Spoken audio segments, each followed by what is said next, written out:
everyone. Ariel Adams here with the Superlative Podcast. Please listen to aBlogtoWatch's other podcast, aBlogtoWatch Weekly, where we talk about the latest watch news and reviews. My guest today on Superlative is the CEO of COSC in Geneva, Andreas Wyss. Andreas, welcome to Superlative. Thank you. Welcome by the COSC today. Yeah, it's funny, COSC and chronometer are terms that go back to almost the beginning of, my watch collecting, to a lot of watch collecting, but very few people ever interact with COSC. So I want the audience to know that this is actually the first conversation I can remember that has ever been with someone that works at COSC. So this is very exciting for me. Thank you so much for talking to me. You're welcome. That's fine. I'm very excited too. What I hope to discuss in this conversation is, at the very least, what COSC is and why it exists and why people should care. There's obviously so much context here to discuss, but I guess maybe I should ask you, what is the basic way you explain what COSC is? Oh, it's not so easy to explain it. I know. In a few words, but we are born in 1973. We come from the history of the clock, the watch industry, the Swiss watch industry. We are not basically not a factory. We are an association. So it's very different than a factory, where we are made from the public, administration and the industry. We are hybrid organization today. So I'm going to try to do my best to explain some context, and then you correct me if I'm wrong here, because I want people to understand why COSC even exists. It can be difficult to understand, especially in modern times. Now, COSC essentially stands for the official center of Swiss chronometry, and it's just for Swiss watches. We'll talk about that later, but it's just for Swiss watches. And the idea is that when a company makes a mechanical movement, it has to certify that this movement can be relied upon. Because historically, like a car, you need to make sure that your watch told time properly. And brands could not be trusted, apparently, to tell you this information. So COSC was this third-party company that companies would send their movements to for testing, for them to become chronometer certified. Now, chronometer can mean different things, but in this specific context, a COSC chronometer says, we've taken each individual movement that you sent in, we've tested it individually, which is like a 2-week process or something like that. And we certify that it operates within certain operating parameters. It's accurate enough to get this rating. If it doesn't receive your certification after being sent to you, there's probably a problem with it, and the movement needs to be fixed and should have been on a market in the first place. But am I at least getting the context right? What else would you add? How would you change what I said? It's not so easy to respond to your question. Everything is right, you said. That's absolutely right. We are absolutely independent. That's the first point, the key point of all. We are not in the hand of a watch factory or a trademark. We are absolutely independent, and that's the key point of the COSC since more than 50 years, and we are still independent today. So that means you can't be bribed. And I think contingent upon that is the way you make money. Companies pay an amount of money, not a lot of money, but they pay you a fee to do this testing. Whether or not it passes, it's a flat fee. Yeah, absolutely. It's the flat fee for everyone, independent if you are a big factory or small factory, it's the same price for everyone. And it's a fixed price for the pieces. Now, here's a question that may be obvious to us, but I think that the world outside may not know this. And I'm actually curious how you'd respond to this. Now, when COSC was set up in the early 1970s, it was still really the heyday of the mechanical movement. Quartz was on the market, but it was very, very exotic and expensive. And it was a very important thing to ensure the reliability and the performance of your watch. Because the market, when they bought these watches, would use them for all kinds of very important things, from life-saving things to making sure that they got to meetings on time. Now, flash forward to today, while people, of course, care about the accuracy of their watches, it's not the primary reason they buy the watch. So the question is, why has COSC and chronometry still been so important even though it's not crucial for the purchase? The importance is today to say for the watch brand to say, we have tested all our watches or our movements. We have made this test by an independent factory, COSC, and that's to say we have did that. We did that, and that's not a own certification. It's an independent certification, and that's a key point every time. And that's still today the point for every customer to have a reinsurance for the end customer. That's somebody independent has controlled the watch or the movement. So this, again, it's very crucial for the legitimacy of the brand. But I remember years ago when Patek Philippe came out with their own certification, I was laughing about it because I was like, how can you take this seriously? They are self-certifying. Like a criminal saying, no, I'm innocent. Like, I'm not saying that they're criminals, but the idea is that you're not allowed to say, we checked our work and I promise you it's perfect. Like, that's a conflict of interest. And I think that the more you think about how important it is that your machine works and how many things can go wrong, many, many moving parts, the idea of self-certification just kind of opens you up for suspicion, right? It could be, but there is the seriously of mind, of work, of Swiss watch industry. So you can trust the mark as Patek Philippe or other marks, but by the end you have the suspicion in the head: is that really tested? Is that 100% tested or 99%?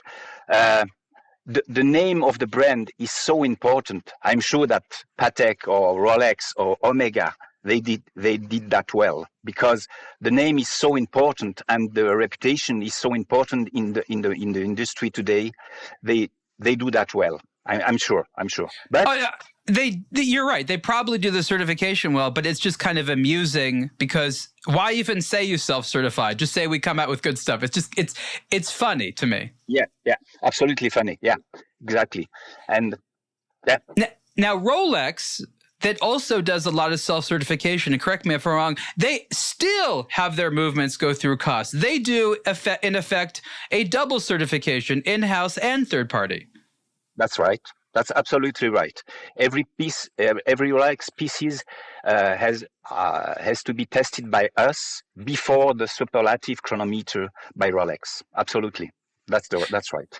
Now, COSC historically, and maybe you've had some new services I don't know about, but historically, you just test the movement. And then in the modern sense, I would say that some of the competition, which is more niche and more expensive and not nearly as efficient, tests the entire watch, meaning the movement in the watch. Is that something that COSC offers? Is that something that you should offer? I'm just wondering what your opinion is on the difference between the test of the movement inside the watch and outside the watch. Mm-hmm. Since more than 30 years, we offer the full watch test or the full watch certification. Oh, but that's not so well known in the market because it's more expensive than the movement. It's more risky because if you not succeed at the end, you have to dismount the watch, to regulate a new time, to recertificate it. So it's very risky, and the most of watchmakers they don't want that. But we offer that since more than 30 years. Interesting. I think, more than 30 years. In the future, we will offer more than only movement certification, because as said before, precision is a good thing. It's the premier thing for a watch, the precision, but it's not sufficient today. We have to certify excellence, Swiss watch excellence. So we will maybe include anti-magnetism, precision by the hand, by the arm on the owner. So we are going more to the end customer will. So we will propose that maybe I hope next year or even in 2 years maximum. Interesting. Yeah. So we'll talk more about that later, because I want to talk about more of your sort of consumer facing initiative. I still want to talk about the actual testing process. Now, some of the more exotic testing process, the Seal of Geneva, for example, obviously for a very different price point, looks at not just performance, but looks at things like where it's made, how it's made, decoration. So there's an aesthetic element as well as a performance element. I just want to clarify to people, and again, correct me if I'm wrong, that COSC is mostly about making sure that a watch works well. It would cost a lot more to do a lot of other checks, and it's really checking for other things. You're mostly interested in this sort of idea of performance as opposed to where it was made and if it has a certain type of decoration. No, that we are not interested in that. The only thing we have to be sure that the watch or the movement and the watch are Swiss made. That's the crucial point for the COSC, because we certified only Swiss made movement for Swiss made watches. But where is that made in Switzerland? Could be in Geneva, could be in Tessin. It's for us it's absolutely equal. Now, this is a very interesting area, and that makes sense. You have to have some standard of what you obviously take in as a client and who you don't. But as I'm sure you'll agree, Swiss made is kind of wishy-washy. You have on your website, of course, a list of clients. Some of them are clearly Swiss brands. Some of them are companies outside of Switzerland, but that have Swiss made. Of course, we know that a lot of componentry of Swiss made is made outside of Switzerland. I guess the question is, are you happy with that designator? Does that make it clear to consumers? Or today, because what Swiss made is evolving, are you asked as a company having to keep adapting and saying, we need to clarify who our customers are and are not? If I am personally satisfied with the Swiss made, the actual Swiss made, sure not. It's sure not. It's a wishy-washy, as you said. But it's the goal today. It's the game today. So we have to do with. So I will say I will be sure more happy with a 100% Swiss made. As not as today 60%, but 100% Swiss made or made in Switzerland. It's very complicated today because we have maybe not enough infrastructure, people, and hour to do that. So and the cost is one other things for the manufacturer. Yeah, it's a complicated area, and it's just interesting how you're just trying to have the simple standard. We certify Swiss watches, but even having that basic definition is open to a lot of interpretation and confusion, right? Absolutely. Yes, absolutely. And we know that there is some trade, some mark. They do that well, but we know that we have other marks. They use the system. Yeah. Now, do you have a lot of companies on a regular basis saying, COSC, we want to send you movements? Like, are you trying to get new business? I'm just wondering, in this day and age, are your books totally full? Are you looking for new, clients? What is the business status of COSC within the context of a rapidly shifting luxury and Swiss watch environment? We are always looking for new customers. So that's absolutely clear, because today we estimate that we have about 40% of the Swiss mechanical watch tested by us. So we have 60%. That's a lot. It's not certified today. So we have a place to have more customers, and we are always looking for new customers. We have to have a bigger market share. Sure, for sure. I see. It's not only for the COSC, it's for the Swiss watch industry. Could be better for the Swiss watch industry if we have a bigger market share. Now, in terms of intellectual property rights, I've always been curious about this because as a lawyer, I should know this, but I don't. Only companies that have chronometer certification from you are allowed to say their watches are chronometers, or do they have to say COSC chronometer? I'm just wondering, what is the ability for a Swiss watch to be known as a chronometer if they're not certified by you? The term chronometer is public, so okay. you can use it on the watch if you use only chronometer, but a certified chronometer is protected. So certified chronometer, I see. Certified chronometer is protected. Chronometer is not protected. So you can play with that. But and everyone jokes about Rolex that takes it a step further, right? For years, it wasn't just certified chronometer; it was superlative certified chronometer. Yeah, absolutely. Why did they do that for so many years? Superlative certified chronometer is protected, so that's the trademark. That's a mark for of and Rolex. Again, the name of the show is superlative, right? I'm just reminding everyone. Yeah. Sorry, go ahead. Yeah. No, so you were saying the story of what does it mean to them to be a superlative officially certified chronometer as opposed to just a certified chronometer? Because Rolex set new standards, chronometer standard. They are above the ISO certification that we made by us. So they have to say that, and superlative say max. That's a maximum. That's superlative.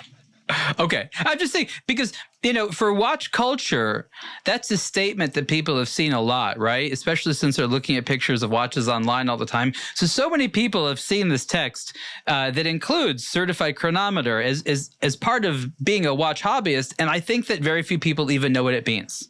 I think that's the funny thing. It means something very, very specific. Now, I want to talk about what the actual accuracy parameters are of being able to be certified as a COSC. But before that, I want to go back.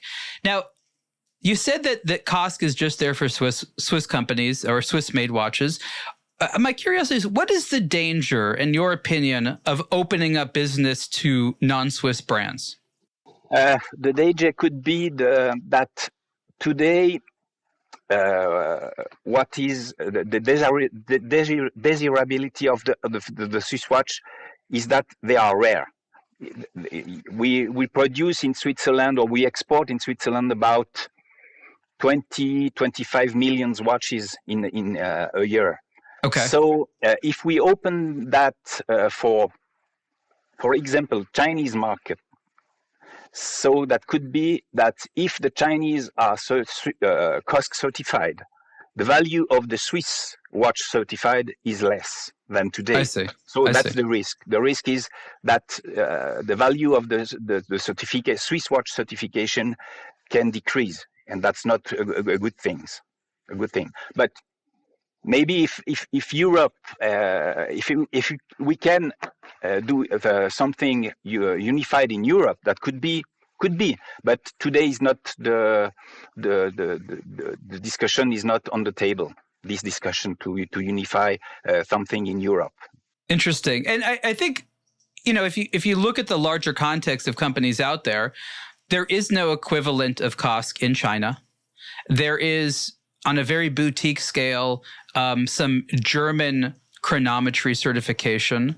There's some, again, in France on a very boutique scale. But the reality is that outside of COSC, there aren't like other countries that have their own equivalency. I think that a country like Japan would have had their own type of COSC there, but they have nothing like it. My guess is because the companies there would never agree on something like that. They don't get along so well.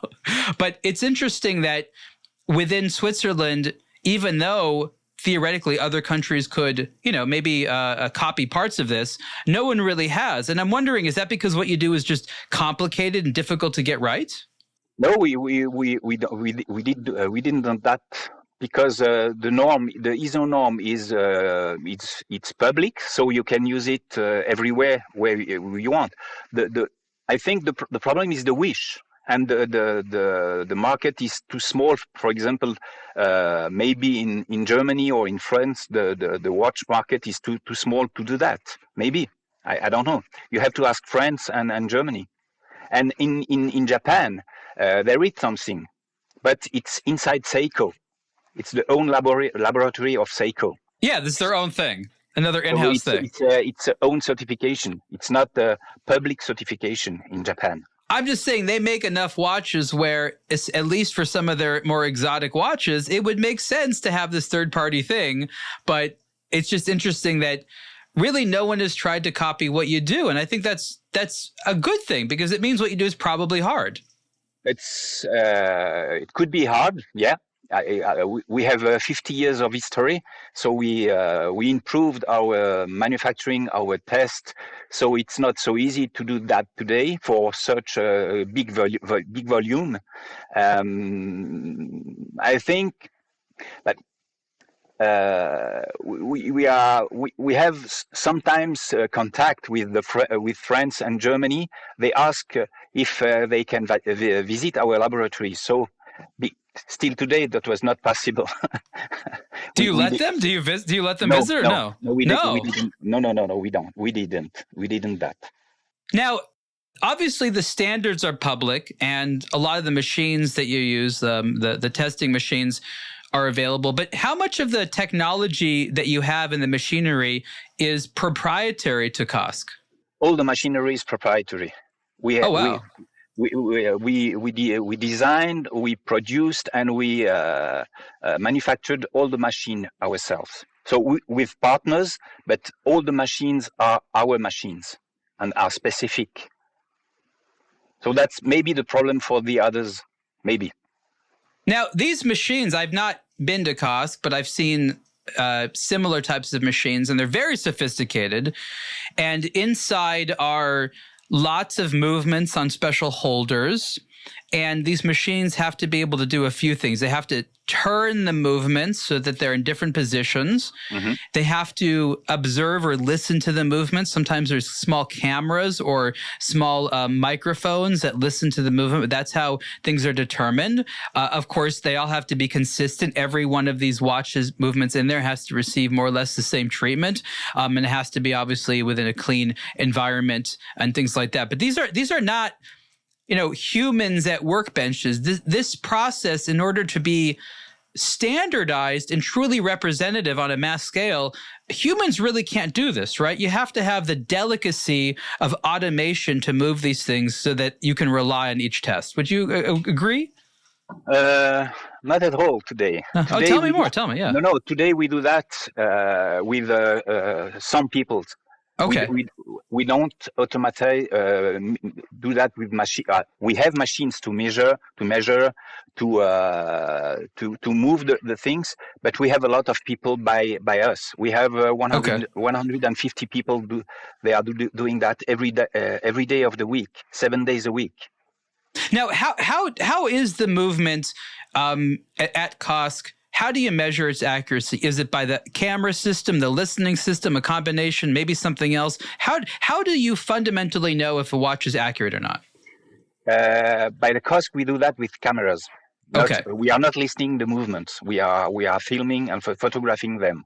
And that's better than listening? Because a witchy machine, which people have seen on a desk, is a listening device.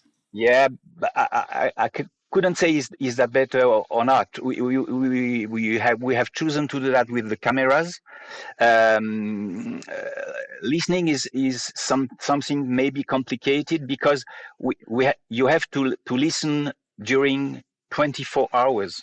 So that will be complicated to be sure that you didn't fail tick or tack. So, I see. So it's.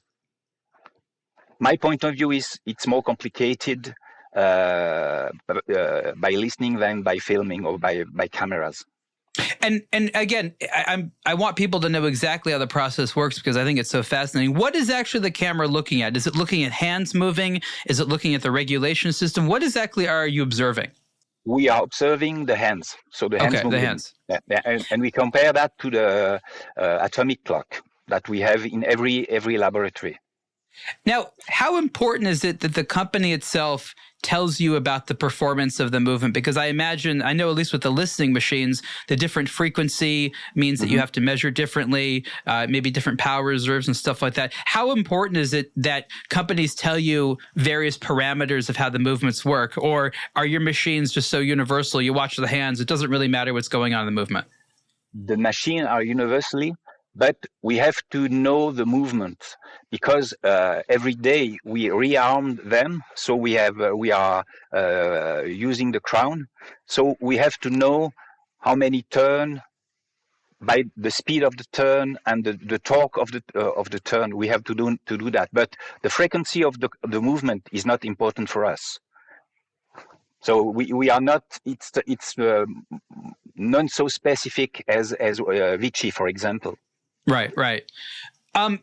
Historically, outside of companies like Rolex, it seemed that a lot of the movements you were testing were from ETA, right? Because ETA was selling to a lot of companies, and Breitling is a perfect example. They did a lot of chronometers. Most of them were ETA bases.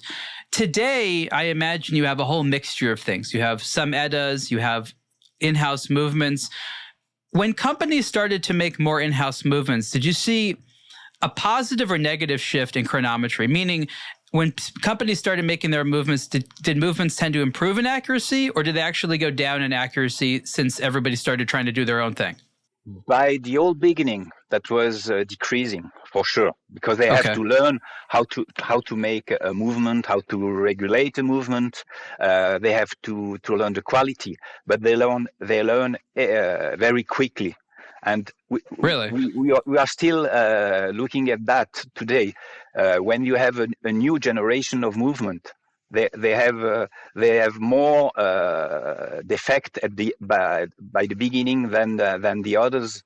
So but if you are looking our annual report, you will see the effect or the non-chronometer. We are still between 3 and 5% a year. So the quality is very good in shape. So would that be the 3 to 5% of the movements fail to meet the standard? Yeah, exactly. Okay, that seems pretty low. That's low. That's very low because the whole quantity that we certified a year is increasing since 20 years.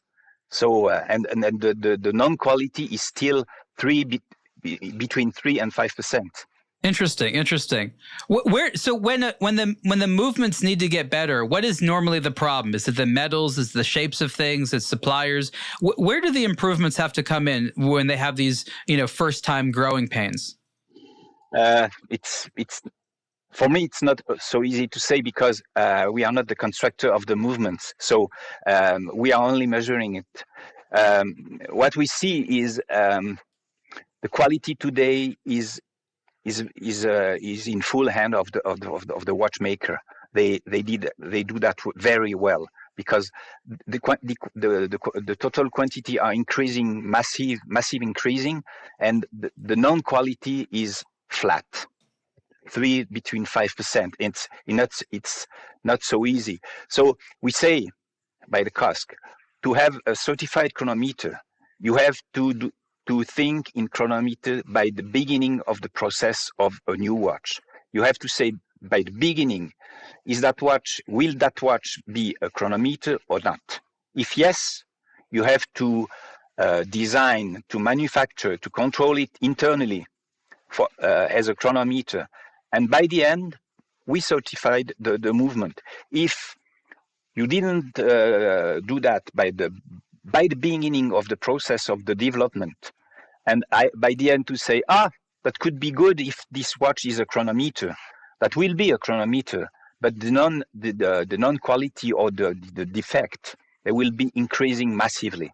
So for a watchmaker to decide if a watch will be a certified chronometer or not, this choice has to be done by the beginning of the process, by the full beginning of the process, before the design, before the manufacturing, before all the things. It's very interesting. So what you're saying is that in order to successfully have a movement which is consistently certified, the plan has to become early on in the architecting phase. It's not like at the end of the movie, it's like, yeah, you know, it'd be great if these were chronometers. Let's send them off. Like, so I guess that begs the question from a structure or, you know, engineering standpoint, what makes a difference between a chronometer certified possible movement versus one that isn't? Is it, you know, where do the engineers need to put their effort? In all the shapes and all the steps of the construction, by all the steps, the material, the pieces, the control you do in the factory, during all the process. That's you have to be clear for every step of the process. Citizen Watch celebrates the 40th anniversary of the seminal Aqualand diving tool with a brand new limited edition timepiece. In 1985, prior to the availability of most wearable dive computers, Citizen released the first Aqualand wristwatch that was meant to combine a wearable sports timing tool with a useful, precise electronic depth gauge for recreational and professional diving purposes. The Aqualand family of products eventually developed into Citizen's now iconic ProMaster family of utility-driven watches and represents a style that has been worn by enthusiasts for well over a generation.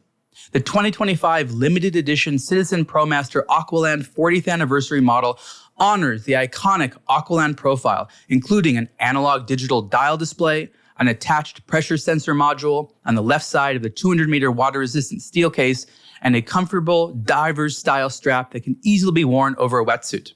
Citizen has further modernized the classic Aqualand with new underwater timing and depth tracking features. Novices to the Aqualand universe and enthusiasts alike can pick up this limited edition Citizen for just $595 while supplies last. Learn more at citizenwatch.com. Ace Jewelers of Amsterdam and German watchmaker Nomos are back with another exclusive set of 50 pieces to help celebrate the 50th anniversary of the popular and dynamic retailer of horology. This is not the duo's first successful collaboration, with these new exclusive products being their 8th and 9th limited edition watches respectively. This time, Ace Jewelers and Nomos focus on 2 sizes in the Metro Neomatic collection, each with a distinct palette of Dutch aristocratic orange colors. For centuries, orange has signified some of the core values of Holland, including personal freedom, tolerance, pride, and overall good cheer. 2 distinct multicolor orange dials were created by the renowned designer Mark Braun for these new limited edition Metro Neomatic 35mm and Metro Neomatic 39mm models. Both of the watches contain Nomos' celebrated in-house made automatic caliber DUW 3001 mechanical movement, which are visible through the rear of the steel Metro Neomatic cases. Stylish and full of value, these are fine timepieces with a fun regional flair that can appeal to enthusiasts everywhere. With included free worldwide shipping, price for the Ace Jewelers and Nomos Metro Neomatic 50th anniversary limited edition watches start at €2,810, excluding taxes. Learn more at acejewelers.com. You know, I see a lot of actually exciting movements coming from other countries. China has some of them, and they have some in-house made skeletonized automatics and things like that. And some of them are really low priced. And I know in my heart of hearts that too many of them are not designed in the way that you're talking about. It's like they're designed to work for the first few weeks, months, but what separates we'll call it a serious or professional movement from maybe something that's just a fun piece of mechanical art is this engineering to last a long time. You know, people forget that a watch movement's like a car engine that has to run all the time. Car engines are off most of the time. Watch engines have to operate if you're, you know, keeping them wound all the time. And therefore, things that, you know, can scrape off cause problems. Things that can wear down cause problems. All types of wear and tear that can happen will happen and will affect the long-term longevity. You know, I think what you're saying is that a lot of the movements designed for COSC are also designed to work for a long time. You're right. You're right, and that's the key point. You can design a movement for 1 or 2 years, and that could be good for 1 or 2 years, or maybe 3 or 5 years. But during 20, 30, 40 years, as you said before, a car drive maybe, I will say 4 hours a day. You drive during 4 hours a day. A watch is working 24 hours a day, 7 days a week, maybe, and it's in term of use, it's more used than a car, and it's only mechanical watches. I will say only in market, in bracket. It's a mechanical motor. You have a mechanical motor. As I'm talking about this, I'm realizing that it might be a good idea to include as an additional message on top of accuracy and performance, some term that has to do with longevity. Because look at what everyone's worried about today. They're worried about how long their watch investment's going to last them. And for some people, that means reselling it. But I think for a lot of people, that means owning it for a long time. People hate the idea of having to service their watch. They get furious when their watches don't work well or aren't as advertised. It might be valuable for COSC not just to say the watches we certify are going to be accurate, but the watches that we even work on in general are designed to last for a long time. Of course, it's hard to make specific promises, but do you think that that's a good message to add maybe? Yeah, it's a good idea. You mean you point to a good thing. I will note that, because it's true. We certified not the longevity of the watch, but the message is clear. If the watch is designed for chronometer certification, is maybe the longevity of this watch is maybe bigger than the others. Yeah, I think that would. Anyways, that's a good, very good point. So let's talk about the actual standards, the rating for a mechanical watch to be certified as a COSC certified chronometer. How does it need to perform? Talk about the actual performance metrics. Today, the ISO norm, in the ISO norm, we have 7 criteria. Okay. But the well-known criteria is the average. The plus minus per a day, right? Yeah, plus minus minus 4 plus 6 seconds a day. It's the okay. And but we have 6 other criteria. And what are the other ones? We have the criteria by the temperature. We have the criteria horizontal, vertical position, and we have the criteria that we compare the accuracy between the 2 first day and the last the last day, the 15th day, and we have 2 other criteria for the maximum or the bigger difference between in a day during the 10 days. So the 7 criteria have to be met. Not only one can be failed. We have they have all to met to reach the goal to be a chronometer certified. Thank you for explaining all that. Now, Rolex, I think especially them, since they've pulled their we'll call it the chronometer plus thing, the superlative chronometer, they've added on top of your standards even more performance of close to a second per a day. They say there's an additional position, maybe a few other things. There's, of course, the magnetism thing. I've always wondered, is that realistic? That sounds like almost too accurate. They have all these different types of movements that are not the same, yet they just sort of blanket certify all of them at like 1 second a day. I mean, obviously they're a huge client of yours, and you can only say so much, but that sounds a little bit optimistic. Sounds.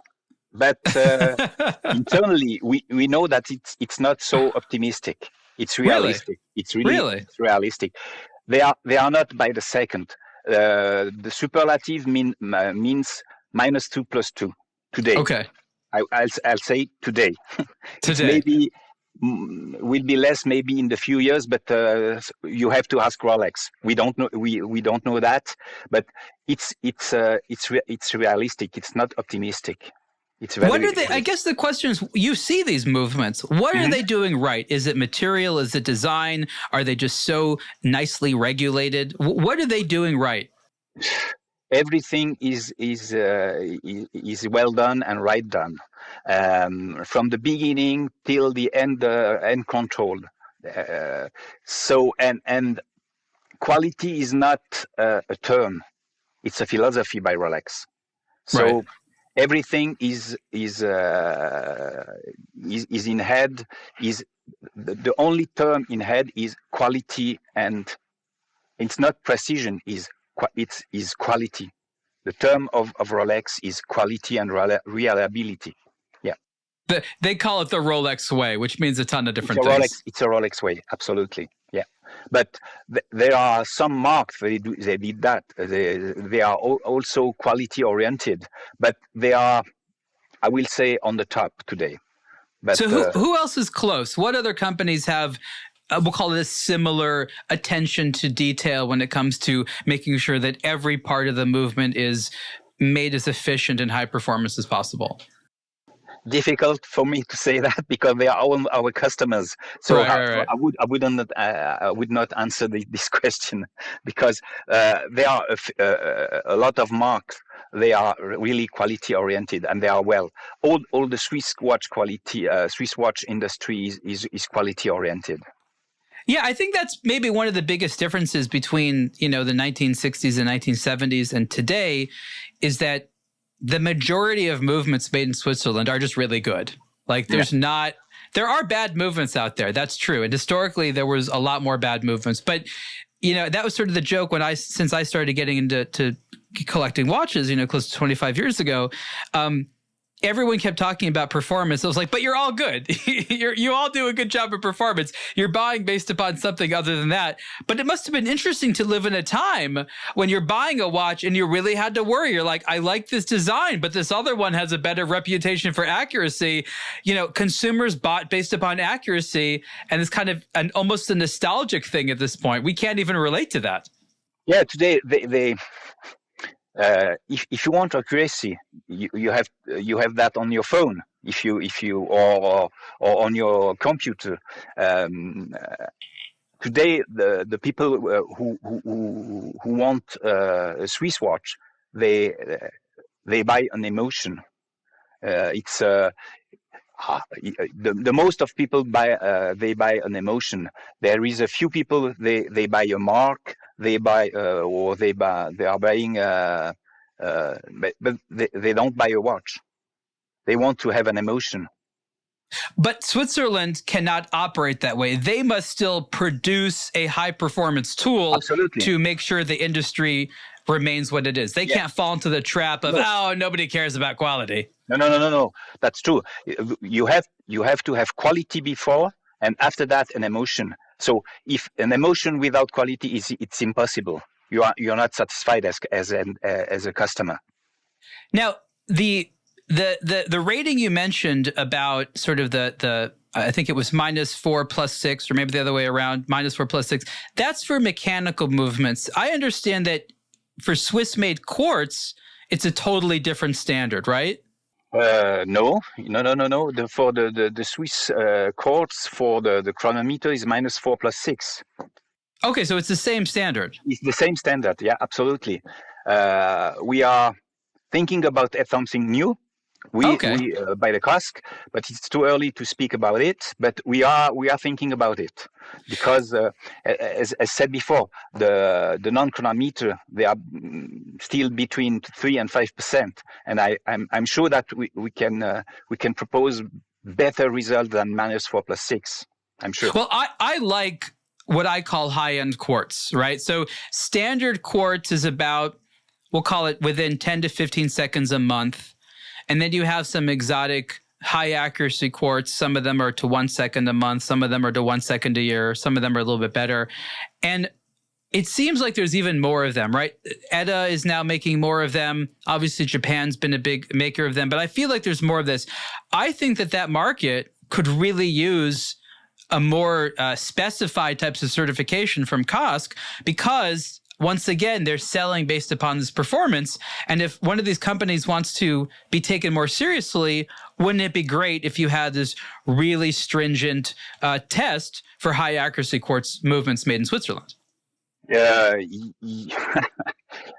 right, but the universal certification today is -4+6, and they are all trying to do best, more or better than -4+6. And as said before, the superlative chronometer is -2+2, and it's a lot above the standard certification of the standard quartz.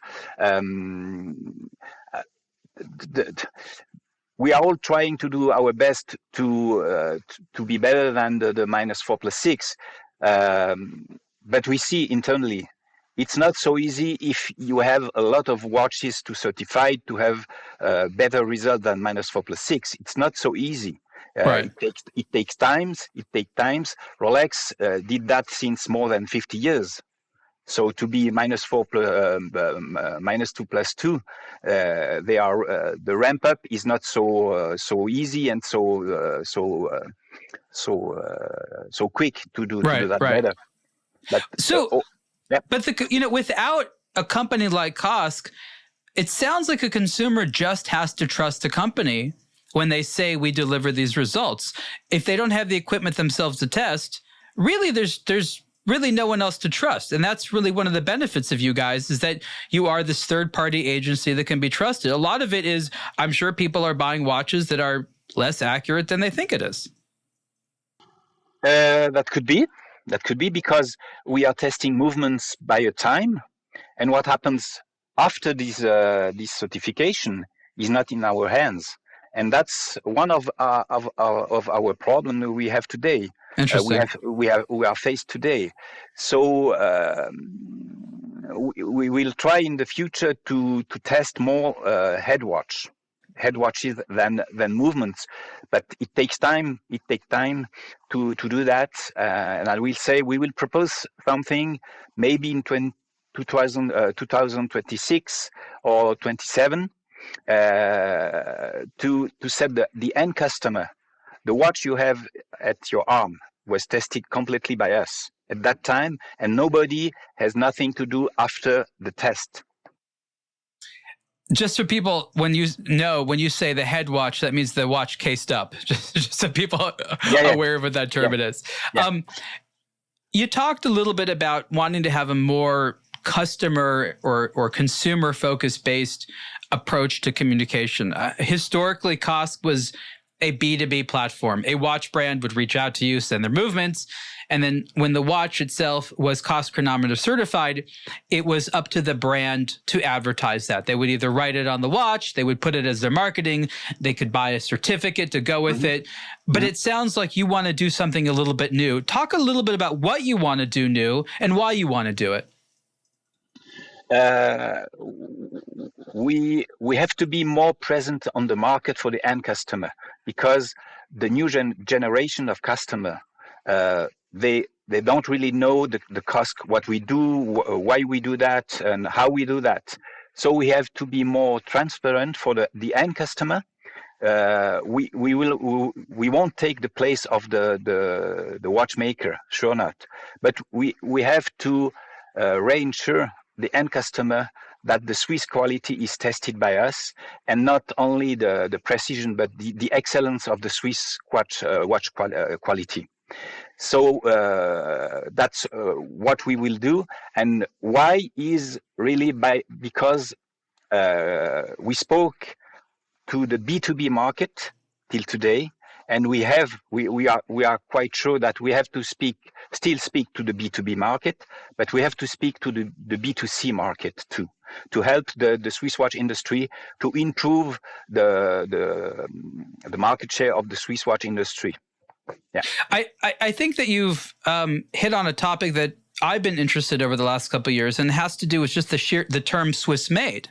And I've recognized, and obviously we chatted about it earlier, there's I don't want to call it controversy, but not everyone takes Swiss made as seriously as maybe it could be taken. But there's no entity out there that is actively going around the world teaching or reminding consumers what Swiss made is supposed to mean. There was a period of time where it was very clear to consumers that there was a certain level of quality and performance that you would just expect from any watch with this label. But that story was told by retailers for the most part. And these days, retailers in the watch context aren't doing as much storytelling. Brands are doing a lot of it. Media like aBlogtoWatch is doing a huge amount of it. Retailers are known to sort of take orders. Someone comes in, they already want something, the retailer can take care of them. Retailers don't educate people about watches in the way they used to. So Swiss made in general is a concept that a lot of consumers don't have a concrete idea of what it means. Mm-hmm. And you're a part of that, right? Because a part of being a Swiss chronometer used to be bundled up with that positivity. Now that less people even understand Swiss made, it's important for COSC to independently go out there and say, this is what we mean and this is why you want us. Yeah, that's true. We have to do that because, for us, that would be not so easy as we expect, because we are a small association. We do not have big money to do that, so we have to do that with our efforts. But you are right. We have to speak to the market to say what is Swiss made, what is Swiss quality, what is Swiss excellence. We have to support that. We have to reinsure the market that the Swiss watch industry is still on the top, and we are doing everything to be on the top every time and everywhere. Again, I think about this almost as a psychological exercise as much as sort of a business exercise, because doing what I do, I'm very intimately aware of the emotions that are necessary for people to get excited, as well as the emotions that don't quite convey. Meaning when there's someone in a watch brand who's very excited about a topic, but they just can't seem to convey it to the consumer why it's a good thing.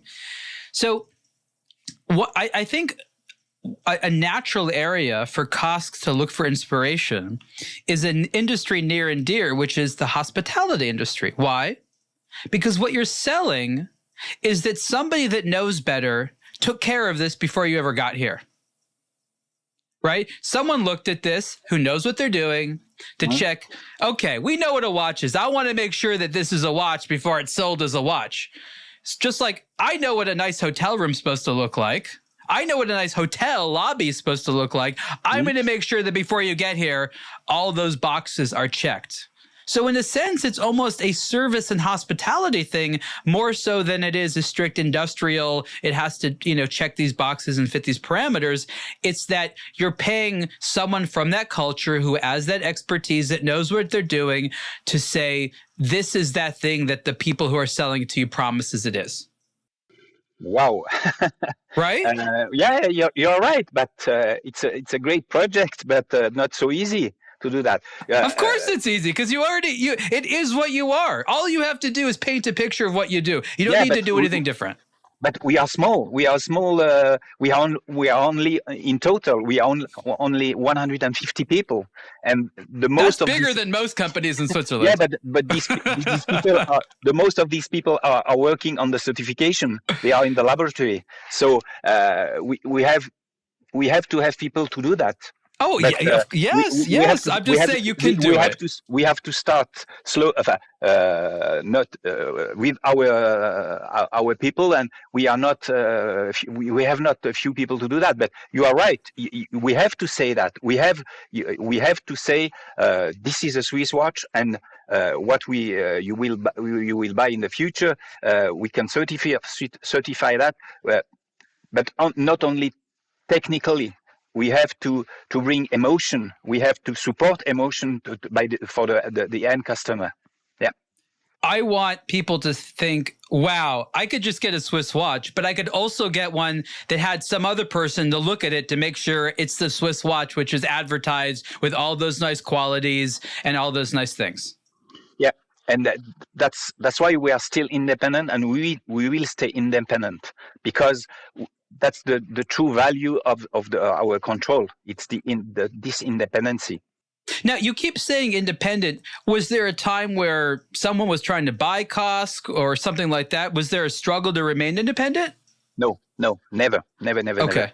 But that could be interesting for us, for example, to have external investment to support us, to be more efficient, to have more people, to have more money, to do the promotion of the Swiss watch certification. But we want that. We have to stay independent. When you have discussions with watch brands and you go out there and you say, hey, 40% of you are already getting certified through us, more of you can be. What are the types of things they talk about? What do they ask from COSC? On the B2B side, where do they want more from you? What they want the most is stay independent and be the COSC as before. So we have to be on the top of the technology. We have to be more present on the market. They ask us to be more present on the market, to support them to do the promotion of the Swiss watch excellence, and not only the Swiss watch precision. That's the most wanted from the mark. Okay, that's interesting. And I think people don't necessarily understand that you are having those discussions. You are going to your clients, you're brainstorming, you're trying to figure out how you can get more watches certified. And they say things. They're very open about what their hopes are. And I think that I'm seeing more and more of what I'll call the Swiss watch ecosystem coming together, needing to support itself.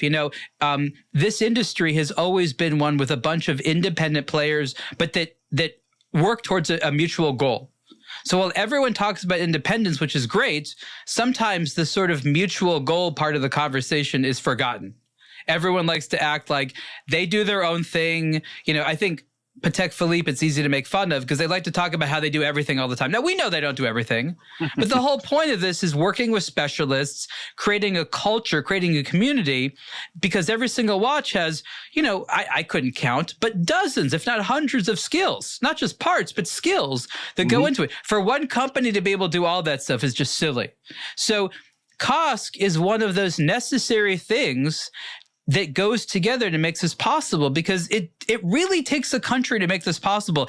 If watchmaking was ever to die, yes, you could theoretically bring it back, but it would be so hard because of all the different parts and all the different entities and expertises and special machines. I mean, people don't realize you're talking thousands upon thousands of micro expertise, including what COSC does, that goes into this idea of a Swiss watch. It's difficult to explain, but once you're there and once you see it, it becomes so obvious it's not one company. And independence, while important, it's really about you're working together for this mutual goal, which is this end final product. Yeah, you're right. It's not a simple factory can do that. We have to do that together, all together, to bring that. We said thousands of expertise. We have more than thousands of expertise for a Swiss watch. A watch is a dream. It is an emotion, and we have to do that all together. It's not only a concept or a discussion. We have to have that in mind, and every time. So here's my challenge for you. Okay, Andreas, this is my challenge. I want, by the time we have our next conversation, for you to start making the term certified chronometer sexy again. Not that it's not sexy. I just want it to be more sexy. Yeah. I want people to associate lots of good emotions, hopefully some good visuals, some values. But I want people to hear this term, certified chronometer, and I want them to feel something stronger than they do today. Yeah. My dream is one time to have the Intel inside as is certified chronometer. Oh, yeah. By the last years, all the computer we have a sticker Intel inside. Today we don't have that. You know what I would say? I would say COSC was here. Inside. Yeah. No, COSC was here. Yeah, that's a dream for me. That's a dream. You should do that. You should have a little sticker. We have to dream. We have to dream. Look, I think you should do it. I think there should be a visible place that if you know where to look, it's like a little Easter egg. Yeah. You know? Yeah. Okay. Yeah, Like literally, I mean, like these sound silly ideas, but you know, when you get into a room with watch lovers and you start to hear about what actually gets them to buy a watch or what's exciting to them, it's this dumb little stuff. Yeah. You know? Yeah. When you're absolutely. with your buddies, and I know that you hang out with your watch buddies and you share why you like watches, it's little tiny things like this that get you excited, right? Yeah.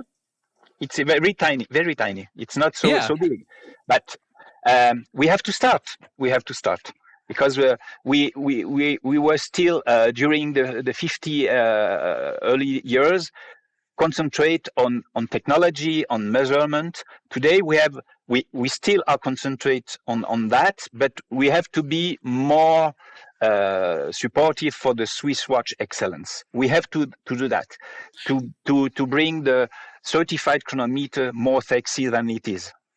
So we're almost out of time. My final question is, for people listening to the show, what are some of the next times they're going to hear about COSC? You mentioned that you're going to have some communication campaigns. Yeah. What should people be looking out for to hear this expanded story of COSC? We will have something in the Geneva Watch Days in September this year. Okay. Great. We will be present in the Geneva Watch Days with a trial for 40 people.